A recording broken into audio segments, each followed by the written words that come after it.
Graça e paz, meus queridos. Deus abençoe a tua vida. Que o Espírito Santo possa te conduzir a receber mais um de nossos devocionais diários. Que o seu coração esteja aberto para receber a palavra de Deus. Que o Senhor abençoe sua família, sua casa, seu trabalho e que você seja conduzido à adoração com o Espírito Santo. Amados, estamos aqui para trazer mais um devocional para a tua vida. Um devocional que vai com certeza falar muito ao teu coração. E a temática de hoje é o poder da unidade. Tem o texto no livro de 1 Coríntios, capítulo 1, versículo de número 10, que eu quero compartilhar aqui contigo usando como texto base para essa ministração. E o texto diz assim: suplico-vos, queridos irmãos, pelo nome de nosso Senhor Jesus Cristo, que concordeis uns com os outros no que falam, a fim de que não haja entre vós divisões. Antes sejais totalmente unidos sobre uma mesma disposição mental e no mesmo parecer. Queridos, neste versículo que nós acabamos de ler, a igreja de Corinto estava tendo um problema sério de divisão. A igreja se dividiu basicamente em 4 grupos. O grupo dos irmãos que só queriam ser liderados por Paulo, o grupo dos irmãos que só queriam ser liderados por Cefas, que era Pedro, e o grupo dos irmãos que só queriam ser liderados por Apolo.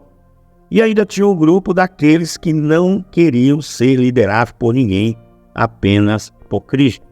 Então, para resolver esse problema, Paulo escreve a carta e roga para que eles não tenham divisões. Pelo contrário, que eles tenham uma mesma linguagem, um mesmo pensamento e um mesmo parecer. Em outras palavras, Paulo suplica com todas as suas forças para que os irmãos tenham unidade.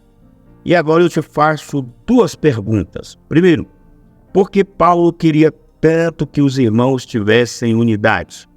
Segundo, porque a unidade é tão importante no meio da igreja. Reflita. Vamos então descobrir. Primeiro, a unidade ela tem o poder de nos guardar.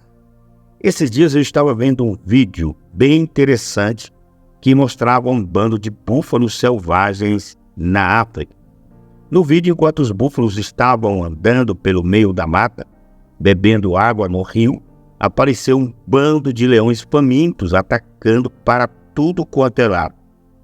Só que o pior de tudo era que no meio desses búfalos tinha um filhotinho indefeso e os leões foram com tudo para cima dele. Sabe como é que ele conseguiu se salvar? Porque os demais búfalos do bando voltaram para defendê-lo. Eles vieram com tudo para cima e os leões, que eram uma minoria, saíram correndo de medo. Você pode achar que isso é só um vídeo da natureza, mas isso tem tudo a ver com o que nós estamos falando, porque a unidade tem o poder de nos guardar. Você já parou para pensar o que aconteceria se um soldado resolvesse ir sozinho para a guerra? A não ser que ele fosse o super-homem ou o homem de ferro, com certeza ele iria morrer. E é isso o que nós precisamos ter em mente. Nós estamos envolvidos em muitas batalhas diárias. Todos os dias você tem desafios que precisam ser superados. Todos os dias você tem lutas que estão sendo travadas, seja no trabalho, seja na família, seja em casa com os pais, com os filhos, seja na igreja, na sua vida espiritual, em tudo quanto é lugar. E se nós estivermos sozinhos nisso tudo, só existe um resultado que é a derrota. É isso que o diabo quer. Ele quer que você esteja sozinho. Ele quer afastar você da comunhão.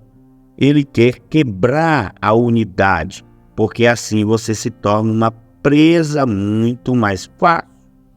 Além disso, em Eclesiastes capítulo 4, versículo 9 ao 12, diz assim: melhor é ser dois do que um, porque tem melhor paga do seu trabalho.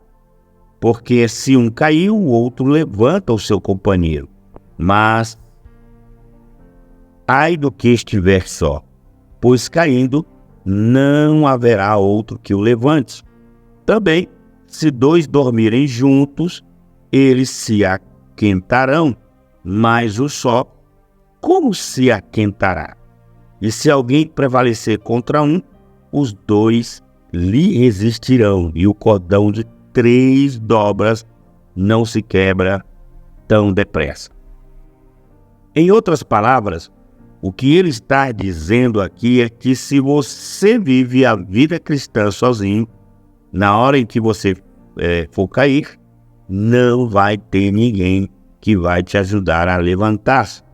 Agora, se você anda sempre junto, em unidade, no momento em que você mais precisar, sempre vai ter alguém para te usar. Então a tática do inimigo é te colocar no isolamento.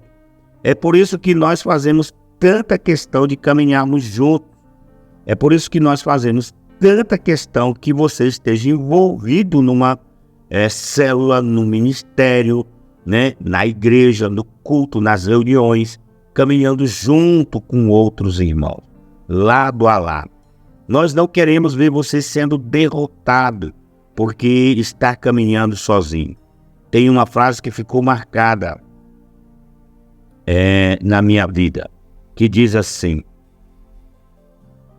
Together we rise stronger. Ou seja, junto nós somos mais fortes. Agora, amados, segundo, a unidade tem o poder de liberar o sobrenatural de Deus. Mateus capítulo 18, versículos do 18 ao 20, tem algo interessante. Então eu queria aqui também compartilhar com você esse texto. Então você vai pegar a tua Bíblia para que você possa acompanhar o texto. Então vamos lá, capítulo 18 de Mateus, do versículo 18 até o versículo de número 20, que diz assim: com toda a certeza vos asseguro que tudo que ligardes na terra terá sido ligado no céu, e tudo que desligardes na terra será sido desligado no céu. Uma vez mais vos asseguro que se 2 dentre vós concordarem na terra em qualquer assunto sobre o qual pedirem, isso lhe será feito por meu Pai que está nos céus. Porquanto, onde se reunirem 2 ou 3 em meu nome, ali eu estarei no meio deles. Amados, os irmãos sabem que nós passamos muitos tempos difíceis, né? Nós tínhamos que encontrar um espaço novo para a igreja há um tempo atrás, né? Foi uma situação bem complicada. Nós estávamos numa garagem, lembra? Porque nós não tínhamos um espaço. Só que o dono do prédio não queria de jeito nenhum que nós colocássemos a placa na igreja do lado de fora. Então, amados, pensando nisso, eu comecei a orar muito, né? Comecei a orar muito durante a noite. Passava o dia inteiro na rua, né, procurando prédio para a gente alugar. Vocês lembram? Para os irmãos terem uma ideia, muitas das vezes eu saía pela manhã, casa, e chegava só um pouco mais tarde. Muitas vezes nem almoçava. E eu cheguei aí até em cidades aqui do lado, porque não estava achando em São Sebastião. Mas sabe quando as coisas começam a mudar? No dia em que nós oramos na reunião de célula, num dia, né, que estávamos realizando uma célula, foi impressionante, porque depois que nós oramos juntos, no dia seguinte as coisas começaram a mudar. Nós oramos no final de semana, no sábado, e na quarta-feira nós já estávamos, com um prédio novo, só faltando acertar os últimos detalhes do contrato. É por isso que é importante você entender uma coisa. Nós temos que entrar no nosso quarto e orar em secreto, sim. Isso tem o seu valor, mas assim como Jesus nos mostrou, nós também temos que orar juntos como igreja, em unidade, porque isso tem o poder de liberar o sobrenatural de Deus no nosso meio. Era isso que o Senhor estava mostrando para nós aqui.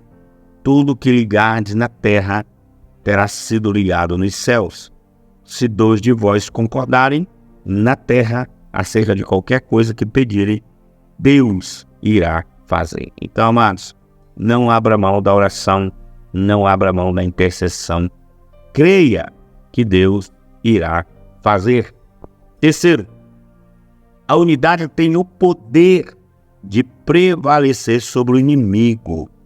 Mateus capítulo de número 16, tem um texto também muito interessante que queremos aqui compartilhar com você.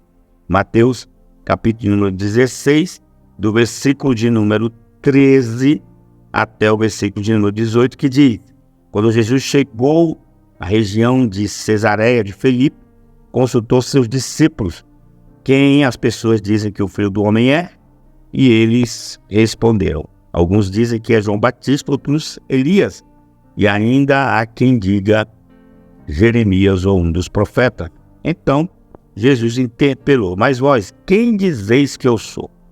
E Simão Pedro respondeu: tu és o Cristo, o Filho do Deus vivo. Ao que Jesus lhe afirmou: abençoado és tu, Simão, filho de Jonas. Por isso não foi revelado a ti por carne ou por sangue, mas pelo meu Pai que está nos céus. Da mesma maneira eu te digo que tu és Pedro, e sobre esta pedra edificarei a minha igreja, e as portas do Hades não prevalecerão contra ela. Que coisa poderosa é esse texto! Só para os irmãos entenderem melhor o que está acontecendo aqui, Jesus estava junto com os seus discípulos em uma cidade chamada Cesareia de Filipe. Essa cidade era extremamente idólatra. Para os irmãos terem uma ideia, na entrada da cidade havia uma estátua enorme do imperador César Augusto, junto com um grupo de homens, que eram os seus ministros. Esse grupo de homens era conhecido como Eclésia. Eclésia era esse grupo de ministros do imperador, mas também era exatamente a mesma palavra grega usada por Jesus para se referir à igreja. No versículo 18, Jesus disse: pois também eu te digo que tu és Pedro, e sobre esta pedra edificarei a minha igreja. Em outras palavras, sobre esta pedra edificarei a minha eclésia. No original grego, a palavra igreja aqui é eclésia. Então, queridos, aqui nessa passagem nós vemos duas coisas bem importantes. A primeira delas é que Jesus tinha um desejo no coração de ter também a sua equipe de ministros, de ter a sua eclésia, a sua igreja. Eu fico até imaginando a cena. Jesus apontando para a estátua do imperador e dizendo para os discípulos dele: está vendo o imperador? Ele tem a sua eclésia e eu também quero edificar a minha. Essa é a primeira conclusão que nós tiramos desse versículo. Mas depois Jesus continua dizendo no versículo 18 que as portas do inferno não prevalecerão contra ela.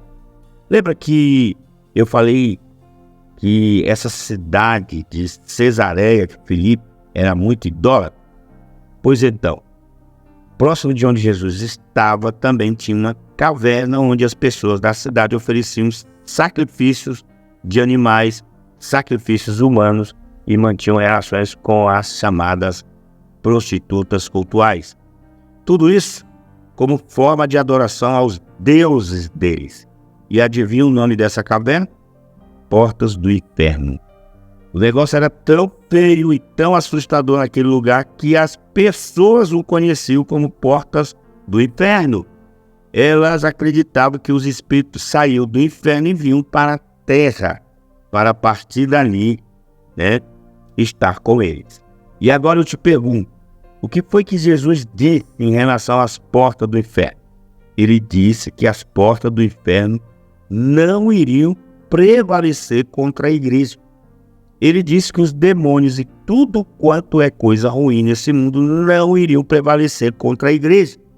E aqui nós precisamos nos atentar para algo. Tem muita gente que acha que sozinho consegue prevalecer contra o inimigo.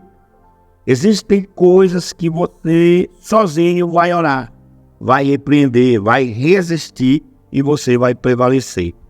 Todavia, para as coisas mais sérias e mais importantes, você sempre vai precisar da ajuda da eclésia, da igreja do Senhor.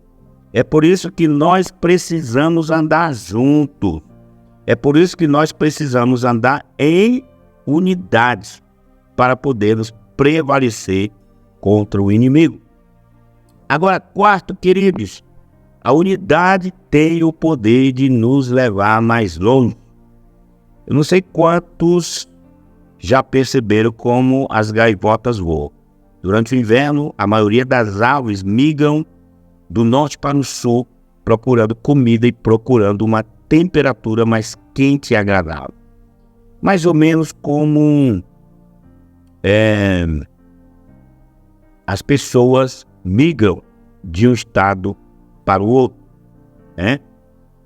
A gaivota que está na frente corta a resistência do ar, de maneira que as gaivotas que estão atrás não sentem tanto o efeito dessa resistência. Quando a gaivota da frente está cansada, ela vai para o final do grupo descansar, onde a resistência é menor. Além disso, as gaivotas que estão atrás emitem um som de motivação para as que estão na frente, para elas não pararem.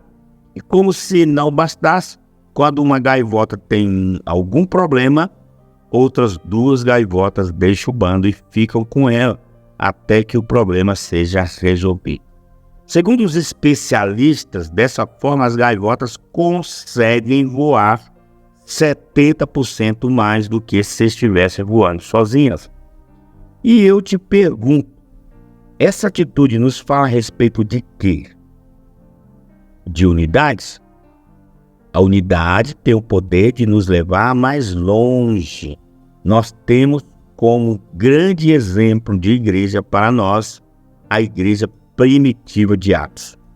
Foram tantas coisas preciosas, poderosas e maravilhosas que aconteceram no meio daquele povo, e um dos maiores avivamentos de toda a história da igreja aconteceu naquela época.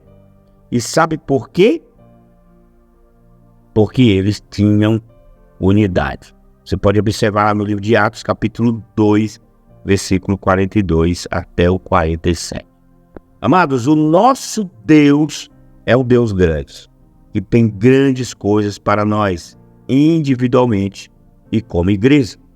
Todavia, o que vai determinar até onde nós iremos chegar, o que vai determinar o nosso alcance, é a nossa unidade.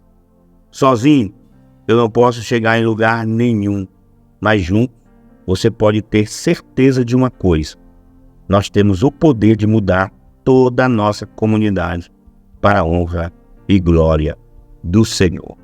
Pensa aí, que você medite nesta ministração e que o Espírito Santo possa trazer, um mover no seu coração e você entenda, tá? Entenda sobre o poder da unidade. Eu quero só falar para você, tá? A igreja não pode se dividir. A igreja tem que estar na visão da unidade. Mais uma vez eu te pergunto, tá? Por que Paulo queria tanto que os irmãos estivessem em unidade? Porque a unidade é tão importante no meio da igreja. Pensa, medita, depois de ouvir essa ministração, tá? Só te digo uma coisa, a unidade tem o poder de nos guardar, ok? E a segunda coisa é que a unidade tem o poder de liberar o sobrenatural de Deus. E o segundo poder da unidade é: a unidade tem o poder de prevalecer sobre o inimigo. E quarto, a unidade tem o poder de nos levar mais longe. Fica com Deus, Deus te abençoe, um cheiro no coração.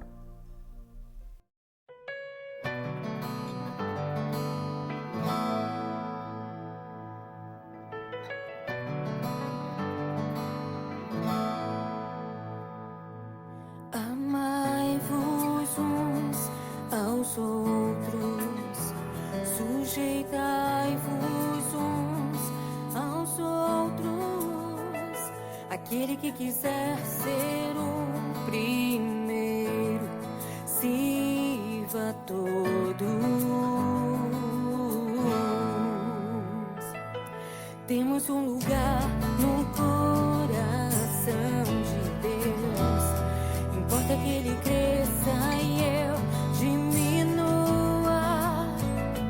Quero servir aos meus irmãos, assim como Jesus.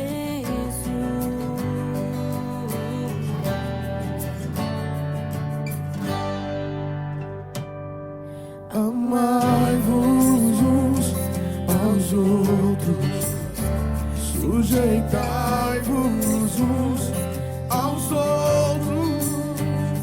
Aquele que quiser ser o primeiro, sirva a todos. Temos um lugar no coração de Deus. Importa que Ele cresça e eu diminua. Eu quero servir aos meus irmãos, assim como Jesus. Temos que ser como o Pai em Cristo é. Temos que ser para que o mundo creia que o Pai o enviou. Temos que ser como o Pai em Cristo é. Temos que ser para que o mundo creia que o Pai o enviou. Temos que ser temos que ser temos que ser temos que ser temos que ser como o Pai em Cristo é. Temos que ser para que o mundo creia que o Pai o enviou. Temos que ser como o Pai em Cristo é. Temos que ser para que o mundo creia que o Pai o enviou. Temos que ser como o Pai em Cristo é. Temos que ser para que o mundo creia que o Pai o enviou. Temos que ser como o Pai em Cristo é. Temos que ser para que o mundo creia que o Pai o enviou. Temos que ser